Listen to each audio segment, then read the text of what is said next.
Hello world, and welcome back to the Saw Retrospective. Today we will be talking about Saw 4. This is when the series takes a huge dive in quality and you begin to wonder, is it worth recommending people that they continue watching past Saw 3? Because that wrapped things up really well as kind of a trilogy.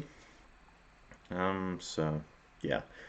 The big question I had going into this movie was, is Saw 4 as bad as I remember? And the answer is yes. This is not a good movie. This is easily going to be the most pessimistic video on my channel so far. Um, my computer fan is already kicking in. Even my computer does not want me making this video, but it's power forth. Let's just dive in. So, in terms of the story. So, first thing we have is the autopsy of John Kramer. This is a scene that it's incredibly graphic and brutal, but surprisingly, actually, I don't know if it's really surprising or not. The MPAA apparently didn't demand cuts with this scene, or didn't demand very many, compared to a lot of the changes that they asked with most of the traps themselves in order to get it down to an R rating from a practically unmarketable NC-17. Um, but anyway, so yeah, it's very brutal. I don't know if this is what actual autopsies are like. I do know that, at least according to the IMDb trivia, there was a coroner on set at all times, so maybe this is what it's like. I don't really know. I have not attended any autopsies for obvious reasons. I am not a coroner. Um, let's see what else. So we get. I will say one thing. The fact that the second thing they do to John after removing his brain is open up the stomach and find a tape there that's just, it's one heck of a coincidence. I mean, the timing of it is it's just too coincidental to me, and this movie has a lot of that going for it. There's just a lot of coincidences that happen. A lot of things in this movie happen that just don't make sense, and that's where it just really falls apart. This is the first time that Lee Winnell was not writing the script. He had nothing to do with it, from what I can tell. They brought on two new writers who would be writing things from Saw 4 through 7. So, in some ways, those movies kind of go together, and in some ways, they're all kind of a mess. But, yeah. Anyway, so from the autopsy, we have Hoffman listening to the tape, which tells him that, okay, things aren't over. He's the last one, and Hoffman is the last one standing.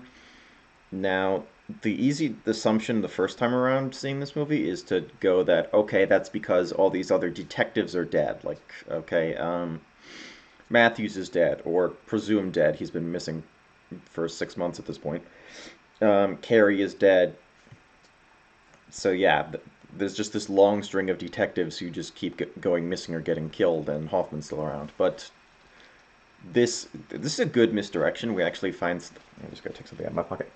Sorry. It's a good misdirection. We find out more about this later. I'll discuss this during the twist section. And from then, we go to our first trap. We'll talk about that later. We have, from that, Detective Rigg discovers the body of Detective Carey, who died to the angel trap in Saw 3. And he rushes in to see if she's alive, which is, that kind of sets in motion his arc. It's not entirely unbelievable character action, because even back in Saw 2, he was portrayed as just a very impatient police officer. We also get the introduction to Special Agent Strawman Perez. Hoffman is there, continuing the role that he had in the classroom scene of Saw 3. So he takes on a more major role going forth from the franchise. And even at this early point, you get the sense, actually, you kind of got the sense a little bit in Saw 3, which made me think that like the filmmakers knew what they were going to do with this character. Hoffman always comes off as seeming like he knows more than he does, which is interesting when he meets Special Agent Strom, who is very quick to correct Hoffman on all these things that obviously Hoffman knows he's lying about, but is saying them because kind of that's what police would expect. Like they would expect, okay, Amanda set up Carrie's test, even though she wasn't strong enough to lift Detective Carey. Oh, maybe John came up with some pulley system. No, that doesn't make sense. So he's essentially using all these excuses. So that I will say that is a little interesting to see. Then we have a brief moment at police station. Not too much interesting happens there.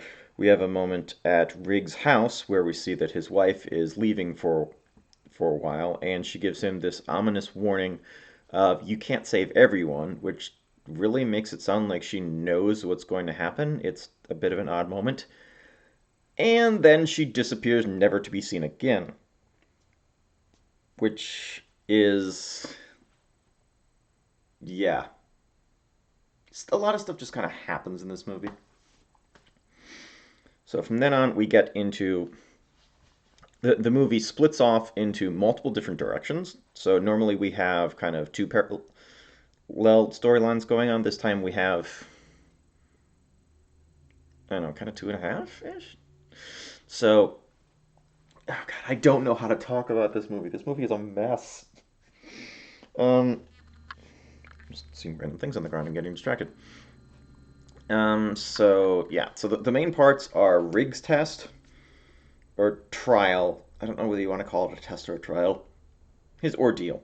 Anyway, and then the parallel investigation by Special Agents Perez and Strom. And then we also keep cutting away to the ice block trap room where we have Detective Matthews standing and Detective Hoffman sitting. And there's just a lot of shots of them standing and sitting respectively. I'm going to be honest, that part of the storyline is pretty boring. We do occasionally get little moments, like Matthews trying to kill himself or pretending to be dead so we can go after Art. But for the most part, it's just standing and sitting. I feel like the movie didn't really need to keep cutting away to these two people. It would have been enough to just show on video cameras, hey, they're still there. But alas, it did. Let's talk about Perez and Strom a little bit first. So they're going around constantly just one step behind Rig, which I guess makes sense. You can't really investigate someone and what they're doing if you're a step ahead. But anyway, there's also a lot of interrogation of Jill Tuck, who was John Kramer's wife. And this is another thing that just makes no sense whatsoever. So, sorry, choking over here. So yeah, at an early crime scene, Special Agent Strom notices Jill's picture on the wall alongside a lot of other victims in these various jigsaw traps, and immediately jumps to the assumption that, okay, she must be part of this. And I don't know why he made that assumption. I mean, does he think that Jill is the kind of woman who would be part of things, be helping things out, and then... oh, there's a wall socket over there. Sorry. ADHD moment. Haven't had pills yet. I just woke up less than an hour ago. Sorry. Oh, God. I'm a mess. This movie is a mess. Yeah. So yeah, does he think that that Jill is the kind of person to just help out with things, be a criminal, and then leave pictures of herself at the crime scene to incriminate herself? I mean, this is different from the first movie where they thought that Dr. Gordon was part of this because his pen light was found at the scene. That's something that you reasonably could leave behind. There's no way to just accidentally stick pictures of yourself up on a wall and leave them there. it doesn't make any sense that she should be considered as part of the behind the scenes thing. There's no logic behind that. If anything, it would have made more sense to assume that, okay, hey, she's another potential victim. Better go get her before something bad happens to her. But no. So we get a lot of interrogation of her, which mostly serves, I'll be honest, it doesn't advance the story at all, barely. And it's mostly to fill in the audience on some past details of Jigsaw's life, or John's life. I don't like calling him Jigsaw just because that's a name given by the news. I just call him by his name. He's John.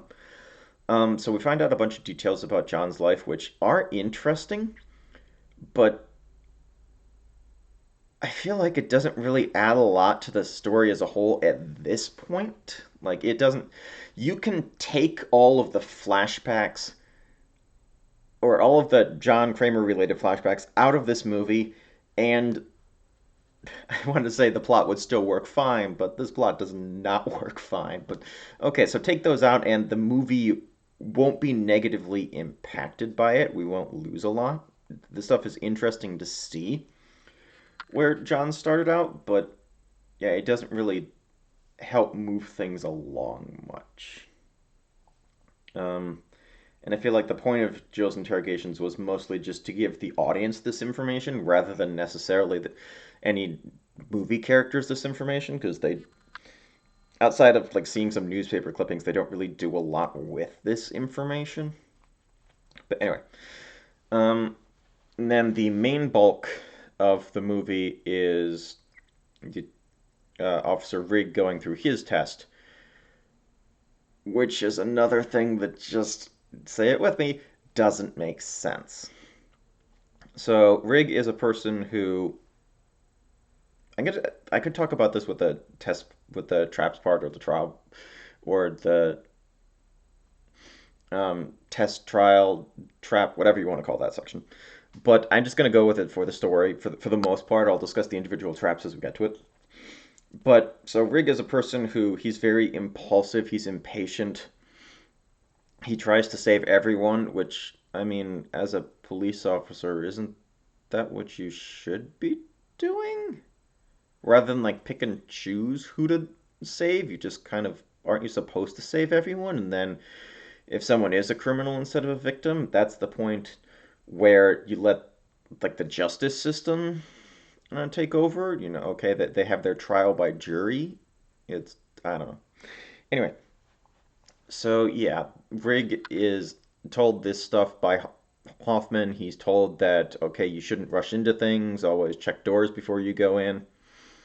And then we have his trial, which, okay, so it makes sense that someone like that would be tested. He's someone who has let his obsession over this whole Jigsaw case get to him to the point that, like, okay, he's neglecting his wife, he's neglecting other stuff. We've seen this kind of thing many times during this series so far. Detective Carey was spending too much time with the case. She got tested, although physically placed into a trap rather than just alongside traps. Um, we saw Jeff in Saw 3 was someone who had just become obsessed with um, just the past and unable to move on with the to the point of just neglecting people and things around him. So that's a common theme. That makes sense. And in fact, in the flashbacks, we learned that John himself is someone who is just unable to move beyond stuff. I mean, it was made worse by his cancer diagnosis, but his descent started when Cecil broke into Jill's clinic and ended up injuring her in a way that caused a miscarriage, so his son died. And that's when John just really started falling apart. That itself is an interesting parallel between his life and Jeff's life, but other than like kind of having these two things happen, the series doesn't do anything with that information. I don't remember any comments to Jeff like, "Okay, I've been through this," but it's just stuff just kind of happens. Anyway, Yeah, so Rig is being tested, and his way of being tested is a series of traps in which he is constantly being told to just let people save themselves and to walk away, which is not something you'd really expect from a police officer. He's essentially being told that, okay, the best people to save them is to ignore them and to not do his job. I'm going to be honest, I have no idea what kind of lesson this trial is supposed to impart. It does make it seem like they're kind of setting Rig up to be another Jigsaw apprentice, but yeah, at this point I'm using Jigsaw as a term, like I guess more for the idea rather than the person, especially from the series going forth when we don't necessarily know that John was the one who set these specific traps up. But anyway, yeah, it just doesn't make sense. I don't know. This whole movie does not make sense. I'm getting exacerbated talking about it. Yeah. Okay, so move on from the plot to the twists. So yeah, the twists here are a little bit hit and miss. So up first, we find out that Saw 3 and Saw 4 are actually taking place at the same time. We had that opening autopsy scene, and then pretty much everything else in the movie was one giant flashback. Which does mean that when we're seeing John do his first traps inside of an interrogation room, inside of something else, we are seeing a flashback within a flashback within a flashback. So that gets complicated. But anyway, so yeah, this one, mixed feelings about it. So when you find out about it, I actually thought this was really neat. Just the Saw series does like playing with time. I think that the best example up until this point was in Saw 2, where the nerve gas house, we thought it was happening in real time, but it was actually something that had happened like a day or two before. So that was kind of neat. Here, it's also kind of neat, but then I mean, nothing really happens because of it. You could kind of take this twist out, and the only thing that would change in this movie is a little bit of the timing when Detective Strom goes into the place and finds Jeff there. That I think is the only thing that would really change. So this it's a twist that ultimately doesn't do much. I don't know. Yeah, it's something that I know I've said in the past that there are some twists that recontextualize things, such as John standing up from the bathroom in the original Saw. That's a kind of neat thing that tells us a little bit more about his character in terms of how close he likes to be to his traps to see or to be able to monitor what's going on. This it doesn't have that same kind of recontextualization. Like, okay, so we know going forth, oh, okay, this movie is a flashback, but nothing changes from that. I mean, Saw 3, knowing that Jeff and Lynn were married, that makes you think a little bit more about each of their character arcs and where they're coming from. This just, it doesn't do anything. So it's a neat twist, but ultimately a bit pointless. The other big twist we have is okay. So there's the twist that Rig was not supposed to try to save Detective Matthews, which I've mentioned before. It's kind of weird. It doesn't make sense to me. I don't know where they were going with this. But the other really big twist is that Hoffman was in on all of this. He was never in any danger in in the trap that he was in, and he's actually secretly a Jigsaw apprentice. This this was kind of cool. I think that they handled this effectively. It's a good twist just because it it does recontextualize some things. For example, early in the movie, we see a moment of Hoffman just standing somewhere, and there's a flash of the pig mask in back of him.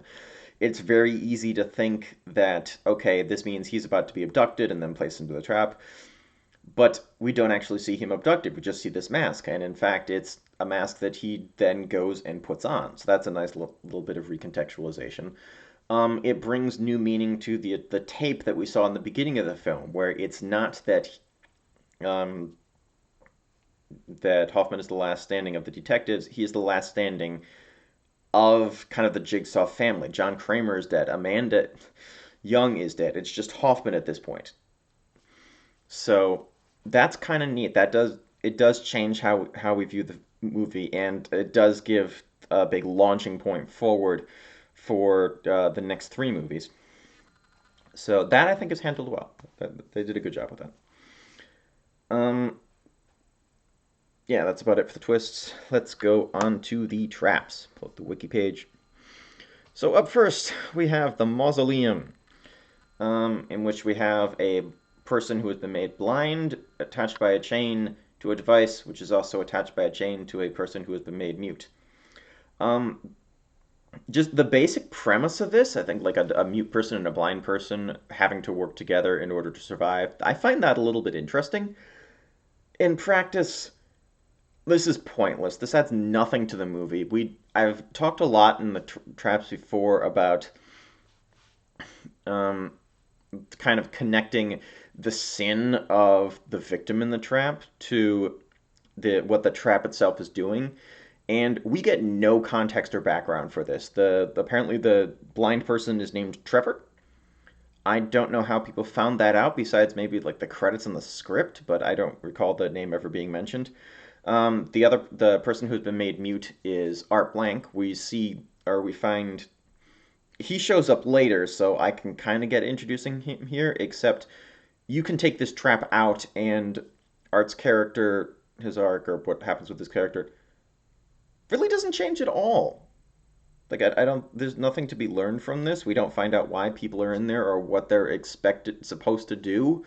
There's just, it's just senseless violence for the point of just like racking up the kill count and tossing in some extra gore for the audience. But in my mind, it's not fun to watch. It's just people, panicking and flailing around and attacking and tossing various tools at each other.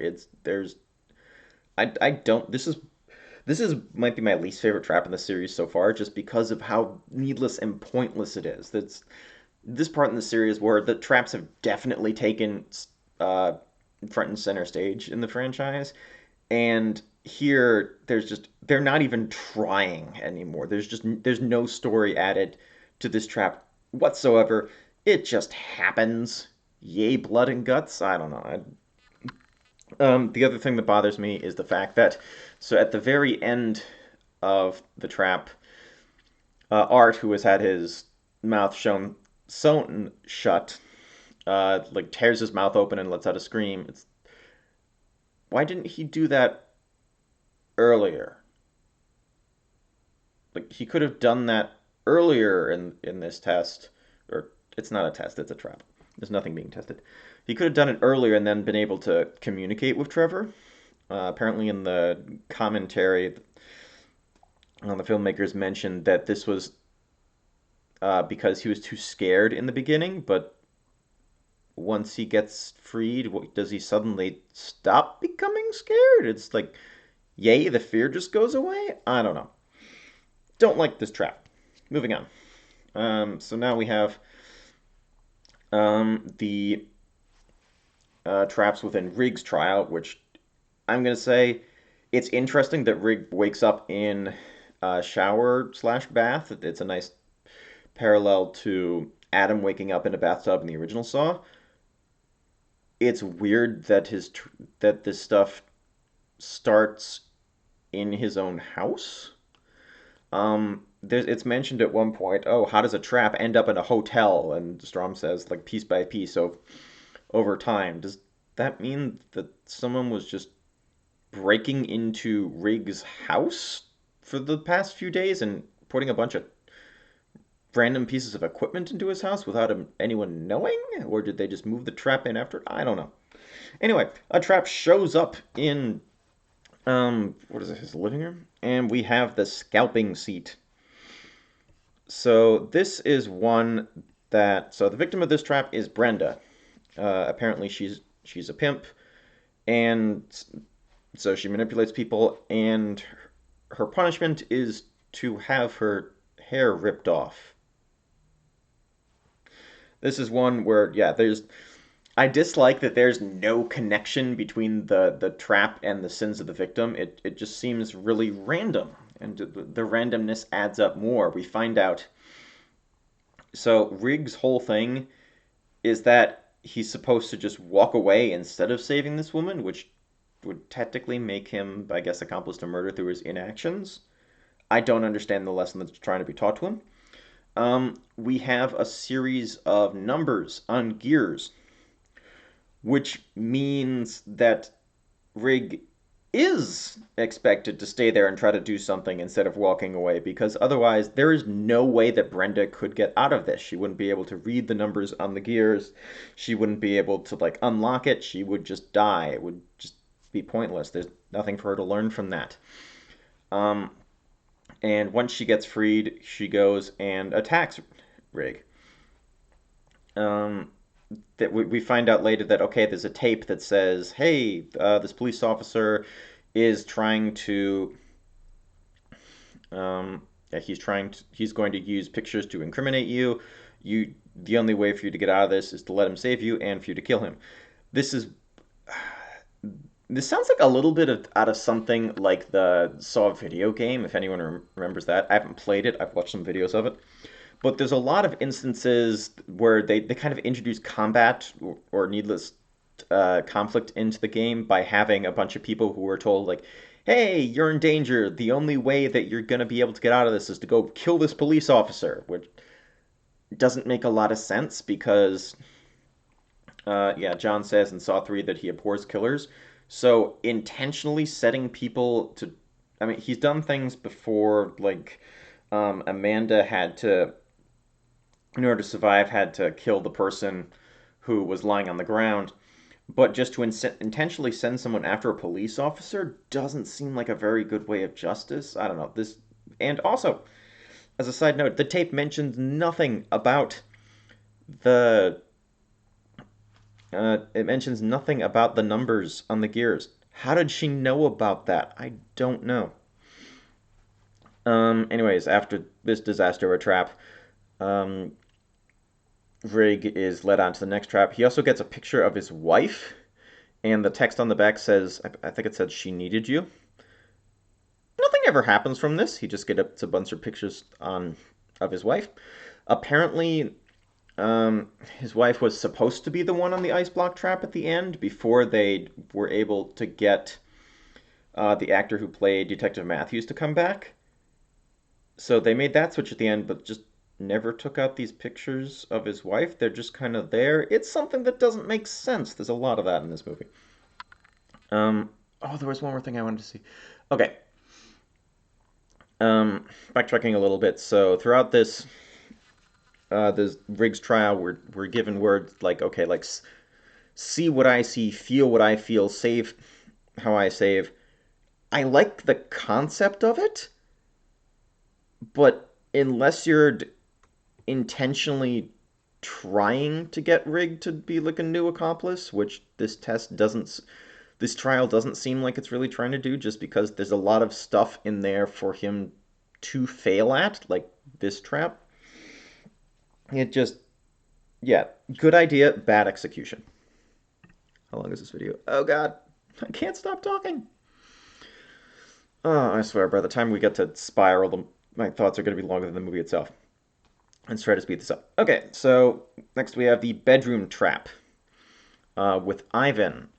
Ivan is someone who would tie up people, he would rape them and beat them, and he would have videos and pictures of it. So this is a trap that actually does kind of make sense from the context of what was it? Oh, from the context of connecting the trap to the sin of the victim. So here's a person who has torn apart someone else's lives, and now he must choose between, okay, does he get rid of his eyes, which he uses for his voyeurism, or will he himself get torn apart? That's something, it's a connection that makes sense from Ivan's point of view. From Riggs' point of view, this makes no sense whatsoever. He's essentially being told that, okay, so in order to complete this part of his trial, he must yeah, he must be the one to get Ivan into this trap and give him the tools needed to save himself. Um, so essentially, in order to go on with this trial, Rig needs to literally become accomplice to murder, and he's fine with this. This seems like a very drastic character change. I mean, I know we're shown all these images with the intent of making Rig angry at what Ivan does, but I don't know. I haven't gotten the sense before that Rig is a corrupt cop or someone who would take the law into his own hands. So just this is a very sudden change, just to go from saving people to, hey, I'm gonna go kill this person. Made even by made even worse by the fact that he didn't have to do this. He could have just walked away and continued with things. There was just no this. It's pointless. This doesn't add much.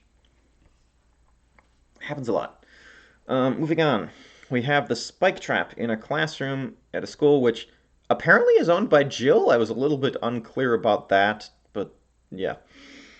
Anyway, so these are two people who we see in a flashback to Riggs' past, where yeah, this man is beating his wife. So the wife is told in her test that okay, her body has healed from all of the damage that her husband has caused, but like emotionally she's never healed, and now in order to survive this, essentially she'll need to yeah break free of her past, kill her husband.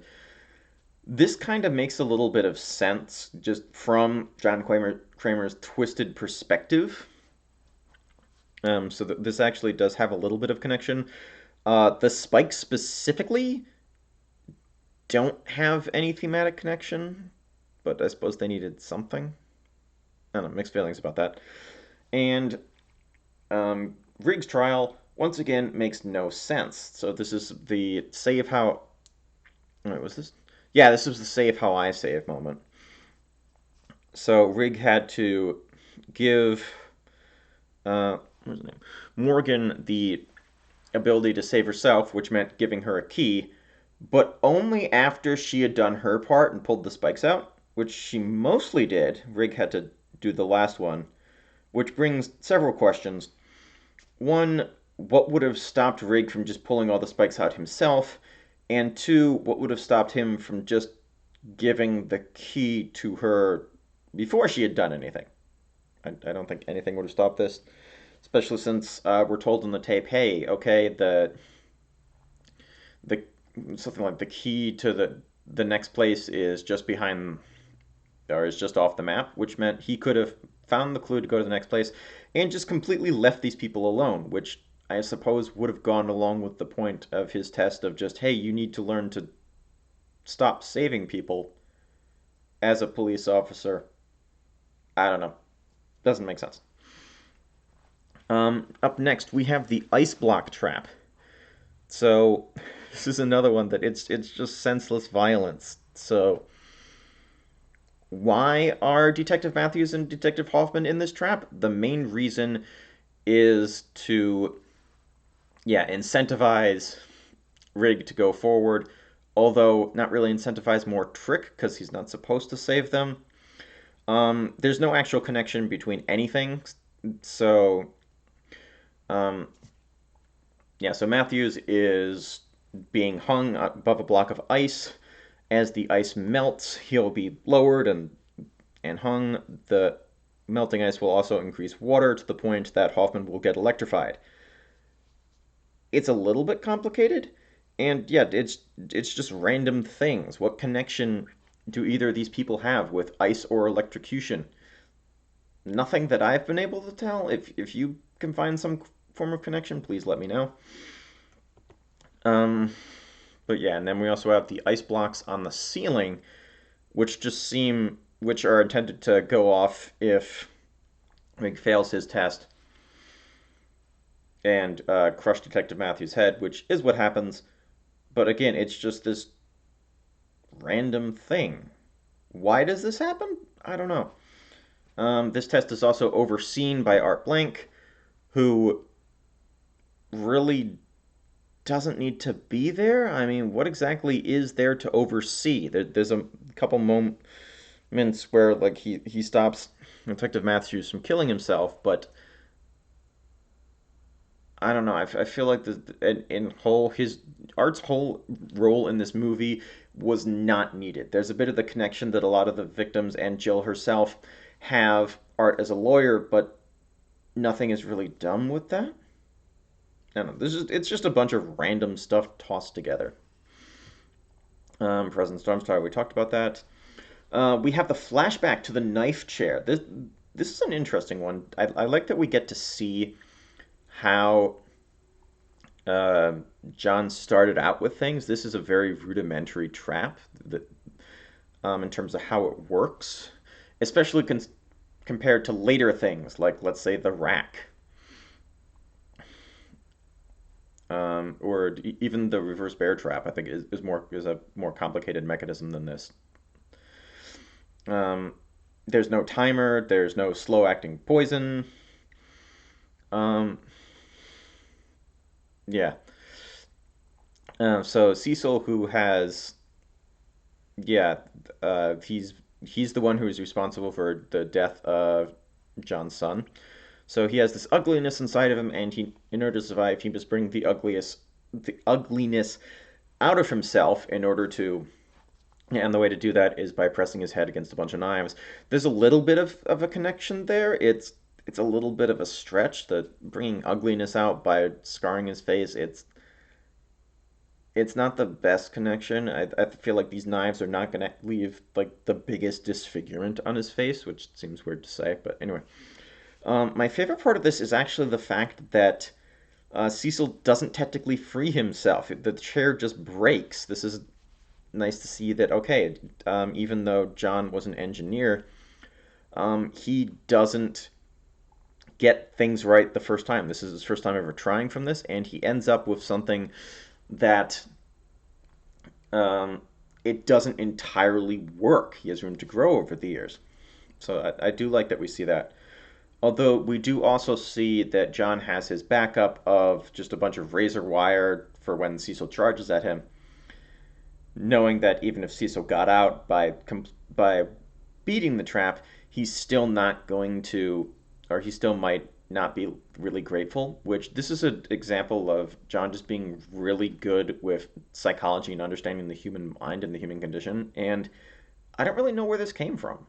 I mean, that's not really something I normally associate with like engineers, but I don't know. Maybe that's just me.